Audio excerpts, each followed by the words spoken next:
வணக்கம் நண்பர்களே. இன்று நாம் பார்க்கக்கூடிய தலைப்பு தாமதமாக பேசும் குழந்தை.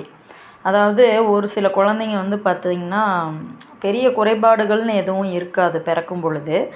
ஆனால் டக்குன்னு அதாவது ஒரு ஒரு வயசு ஆகும் பொழுது அம்மா அப்பான்ற அந்த பேசிக்கு அந்த பேச்சாவது அந்த குழந்தைக்கு வரணும்னு விரும்புவோம் இல்லைங்களா பேரண்ட்ஸ் ஆனால் அந்த குழந்தை பேசாது. அப்போ என்ன நினைப்போன்னா குழந்தைக்கு ஏதாவது குறைபாடு இருக்குமா, குழந்தை பேச மாட்டேங்குது, அந்த மாதிரி ஒரு சிந்தனை பெற்றோர்களுக்கும் வரும். அதே மாதிரி ஜாதகம் பார்க்கும் பொழுது கண்டிப்பாக கேட்பாங்க, குழந்தை பேசவே மாட்டேங்குதுங்க, ஏதாவது ஜாதக ரீதியாக ஏதாவது குறை இருக்குங்களா, அந்த மாதிரி கேட்பாங்க இல்லைங்களா. ஸோ அது எதனால் அப்படிங்கிறது பார்த்திங்கன்னா, ஒருவருடைய ஜாதகத்தில் அஷ்டமாதிபதி அதாவது லக்னத்திலிருந்து பார்க்கும் பொழுது 8ஆம் வீட்டு அதிபதி லக்னத்திலோ அல்லது லக்னாதிபதியோடோ தொடர்பில் இருந்தது, அதாவது இருந்துச்சு அப்படின்னா கண்டிப்பாக அந்த குழந்தை தாமதமாக பேசும். ஆனால் கண்டிப்பாக பேசும், ஒரு 3 வயசுக்கு மேலே அப்படின்னு எடுத்துக்கலாங்க.